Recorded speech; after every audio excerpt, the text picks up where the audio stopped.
All right, this video is on ionic radius, which is related to atomic radius, but it's not really a trend that we can use with the periodic table to say like it decreases as you go this way or increases as you go this way.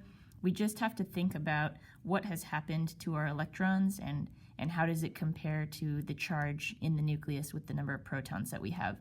So I like to talk about ionic radius like losing and gaining weight. So let's take a look at what's going to happen if we lose or gain electrons and compare that to the neutral version of the atom. So the first one we'll take a look at is sodium here. So sodium has 11 protons and 11 electrons if it's neutral.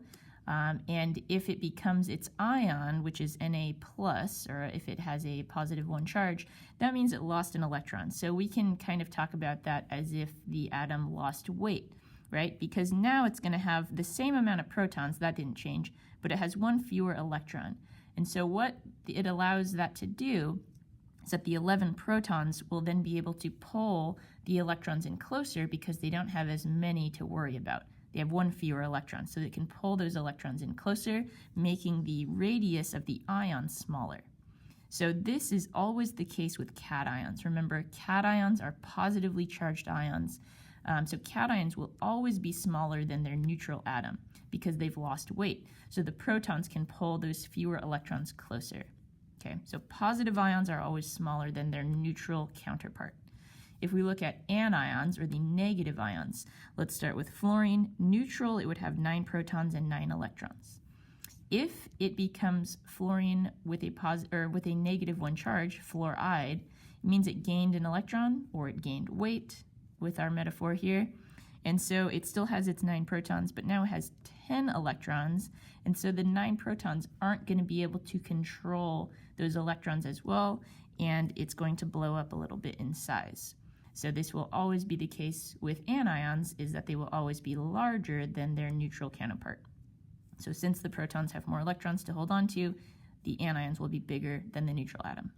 So let's see what this looks like with some questions from the notes. So circle the ion with the largest ionic radius. And so what we can look for is who gained the most weight. So largest ionic radius gained the most electrons, or gained the most weight. And so we can compare, we have all of these phosphorus ions. They all have negative charges, which means they've all gained weight. This one gained some weight. This one gained more weight because it gained 2 electrons. This one gained 1. This one gained 2. This one gained 3 electrons, so it has gained the most weight. So my gut is telling me that this is the answer, but we can also use the numbers to really make sure that we're getting this right. So I'm going to say this one's probably the right answer, but let's look at the number of protons and electrons in the nucleus. Phosphorus is number 15, so all of these are going to have 15 protons. If it has a -1 charge, we've gained 1 electron, so it'll have 16 electrons. If we have a -2 charge, we've gained 2 electrons. -3 charge, gained 3 electrons, now we have 18 electrons. So when we compare these numbers, this one has the biggest difference where those 15 protons are going to have a really hard time keeping track of all 18 of those electrons. So this is clearly the answer because it gained the most electrons compared to the others. All right, so not too bad there when we're just looking at the same one. Take a look at a little bit trickier one where the elements are different. Here we had all phosphorus ions, but here we have some different ones. In this one we have to circle the ion with the smallest ionic radius. So this time we want the smallest. So we want, now this one we want to look for which one lost the most. Okay, lost the most weight. So let's just take a brief look at the beginning, just at first glance what happened. Sodium lost 1 electron, so it lost a little bit of weight. Magnesium lost 2 electrons, so it lost more weight. Fluorine gained 1 electron, so it gained weight. We want the smallest one, so we want the one who's lost the most. And so at first glance, I'm going to say this one probably looks the best.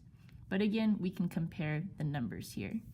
Sodium is number 11, so it's going to have 11 protons. Since it has a positive 1 charge, it means it lost one of those electrons, so we're only going to have 10 electrons. Magnesium, number 12, so it's going to have 12 protons. It lost 2 electrons, so it also has 10 electrons. This is something you'll see a lot. They'll have the same number of electrons. Fluorine over here, number 9. 9 protons. It gained 1, also 10 electrons. Big surprise.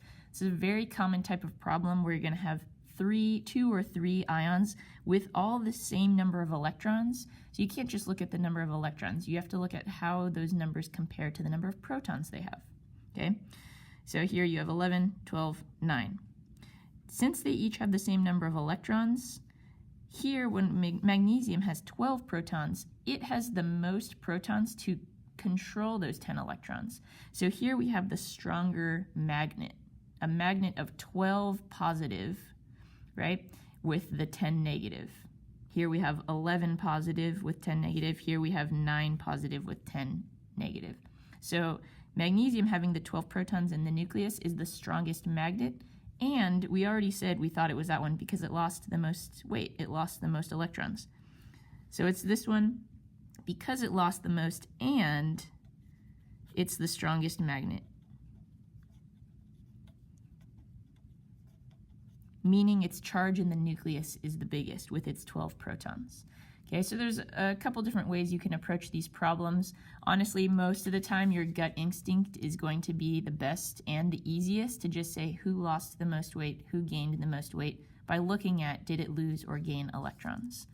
Okay, so just remember that it's not something you can look at the periodic table and say, oh, as we go to this corner or this corner. You have to think about what happened for the ion to become an ion. Did it lose electrons or gain electrons? And how does that compare to the other ones? All right, so good luck with those.